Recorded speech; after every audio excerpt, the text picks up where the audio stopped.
Donald Trump's decline is undeniable at this point. It doesn't even matter if the mainstream media refuses to cover it because Donald Trump is broadcasting his decline for the entire world to see. And that is what he just did in a meeting in the Oval Office with the president of South Korea, in which he wasn't just attacking him, but slurring his words, struggling to speak, and completely imploding upon himself. And one of the biggest signs of cognitive decline we've seen yet, in which he just went on this strange rant about women that you're going to want to stick around for because it was so weird. We're going to get into it all, but before we do, if I could quickly ask you to leave a like on this video, and if you haven't already and you enjoy our channel, to hit that subscribe button because it goes a long way in supporting our work. Now, of course, Donald Trump was meeting with an ally of ours in South Korea, but that didn't stop him from talking about how much he loves our enemy in Vladimir Putin right here. Mr. President, when you met with Russian President Vladimir Putin, how soon did he say that he wanted to sit down with Ukrainian President Zelensky? Russia, as of now, says there's no meeting on the books and no agenda is set. Well, that's going to be up to them. It takes two to tango. I always say it. And they should meet, I think, before I have a meeting and probably close the deal. But I think it's appropriate they meet. They do not exactly get along well, as you can understand. And I'm sure it's a meeting that perhaps he didn't like. But he wasn't happy about coming to the United States either. That was a big concession, and I appreciate the fact that he did. You know, I've always had a very good relationship, despite a fake Russia haunt that we had. But we've always had a great relationship, very good relationship, strong relationship with Russia. That's a good thing, not a bad thing, by the way. That's a very good thing. And it's good to get along with Kim Jong-un, and it's good to get along with everybody, including President Lee. It's good to get along, and I get along with the foreign leaders. You see that with the biggest group of foreign leaders that we've ever had. Don't forget the European Union was here also representing a large group of countries. Donald Trump consistently shows us how much Putin played him. Like, it couldn't be clear that Vladimir Putin is pulling all the strings of a cognitively declining Donald Trump. He didn't want to come here. That was the whole point. Donald, it was a photo op. He embarrassed you. He made our troops, our service members, get on their knees and roll out a red carpet for him to legitimize his war crimes, legitimize the invasion of Ukraine. That is exactly what Putin wanted, and it's exactly what Putin got. Because Donald Trump is weak and pathetic, no matter how much he tries to project strength. And he tried to, when he's announced that I think he wants to colonize South Korea. Just take a look at this weird statement from Trump. South Korea. Would you reduce the number of forces in South Korea so that the United States could have more flexibility in the region? Say it. Would you consider reducing the number of U.S. forces in South Korea so that the United States can have more Well, flexibility? I don't want to say that now because we've been friends and we're friends. And look, we have a lot of people over there. We have over 40,000 troops in South Korea. As you know, South Korea agreed to pay for that during my last term. And then when Biden came in, they complained to Biden that I wasn't a nice person. And he agreed not to pay. He gave up billions of dollars. We were getting paid billions of dollars. But then Biden ended that for whatever reason. It's unbelievable that he did. But we have a very good relationship militarily. They would say, but we gave you land. I said, no, you didn't. You lease us land. There's a big difference between giving and leasing. And maybe one of the things I'd like to do is ask them to give us ownership of the land where we have the big fort. You know, we spent a lot of money building a fort. And there was a contribution made by South Korea, but I would like to see if we could get rid of the lease and get ownership of the land where we have a massive military base. Okay? Would you go? We're taking the land? You don't want a lease? What is it? Like, this is the Trump presidency. It has all been about what image Trump can create to try to make himself look tough or look strong or change the look of literal physical objects. Like, Donald Trump just wants to play interior decorator. He changed the Rose Garden to make it look shitty. He changed the Oval Office to make it look shitty. And now I guess we're taking land in South Korea. Donald Trump has just tried to seize things that he can't and rename things that no one cares about. And that's been the presidency. Nothing has been accomplished except Donald Trump trying to make himself look tough. And he's not.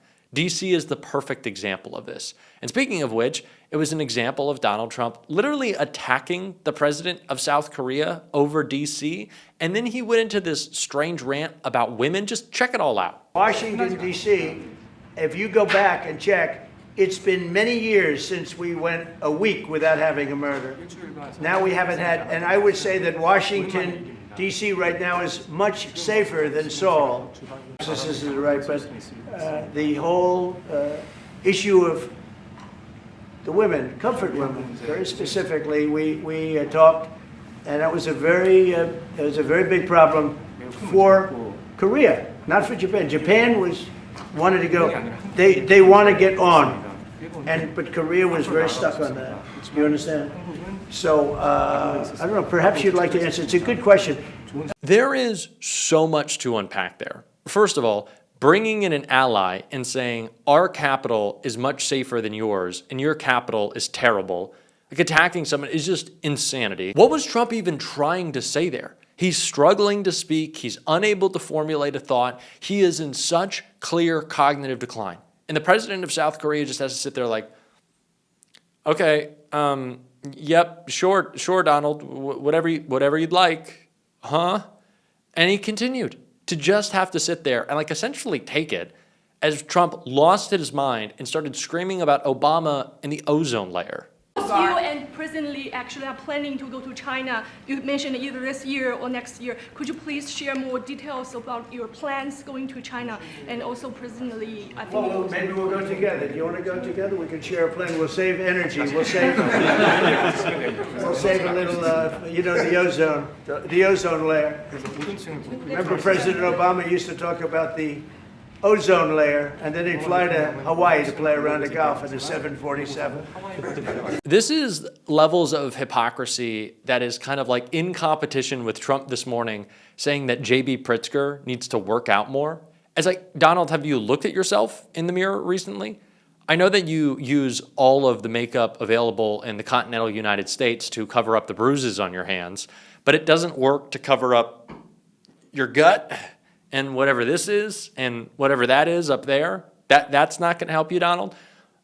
But no one has golfed more, maybe set aside professional golfers since the beginning of Donald Trump's administration than Donald Trump. That is all he does. And not only does Trump golf all the time, he uses his golf outings to funnel money from us, the taxpayer, directly into his golf clubs. That's the only place he's taken these trips. Donald Trump is always looking for a grift, always looking to get out of work, always looking to find a scapegoat, and always looking to be the victim. And we could see that right here. Sir, are more raids like that coming, sir? Are more raids like the one on John Bolton's house coming? More raids? I don't know. You'd have to ask the Department of Justice. They raided my house, I can tell you that. They did a big raid on my house. They took away everything that wasn't pinned down, and they took away some of that too. No, they raided Mar-a-Lago. They started that. These were bad people that we had in our government before. They raided Mar-a-Lago. They went into my wife's area. They went into my son's area, my young son. And what they did was a disgrace. But how did it work out? Oh, I see. We're in the Oval Office. Oh, I guess it didn't work out too well for them, did it? They are bad people. They're sick. They're sick people. And they came in with their guns into Mar-a-Lago, and like 98 people. I wasn't there. Fortunately, I wasn't there. But they are very evil, very sick people, that group. And if they would have won the election, this country wouldn't exist as we know it. This country would have been a failed country. And now it's the hottest country anywhere in the world by far. We are the hottest country in the world by far.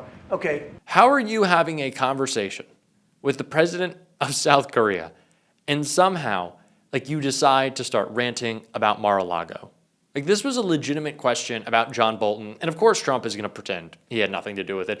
What are you telling me? There was a raid of a guy who days before I was tweeting was so nasty, I'm unaware. How would that have happened? I didn't tell Pam Bondi, who does everything I ask because she's got no thoughts of her. I'm going to stop doing Trump. I don't know why I'm doing Trump. The Gavin Newsom account has overtaken me, and now I just have to do it. I've got no clue what I'm doing, and we love Gavin. But it's like, seriously, are you going to try to play dumb? Well, he doesn't have to play dumb. He can just be dumb. So there's that. But of course, this is Donald Trump, as he always has and always will, inflicting his intimidation upon anyone who will disagree with him or stand up to him or call him out. Because of course he will. We really thought we were going to end political persecution? No, it's only getting started. And it's not the only promise Trump broke. Pete Hegseth has been incredible with the, as I call it, the Department of War. You know, we call it the Department of Defense, but between us, I think we're going to change the name. You want to know the truth? I think we're going to have some information on that maybe soon. But I think because, Department of Defense, we won the World War I, World War II. It was called the Department of War. And to me, that's really what it is. Its defense is a part of that. But I have a feeling we're going to be changing. I'm talking to the people. Everybody likes that.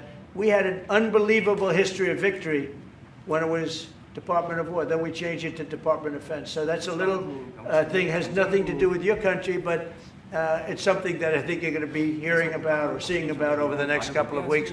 Probably that change is going to be made over the next week or so. Ooh, the Department of War. The No New Wars people are going to love that one.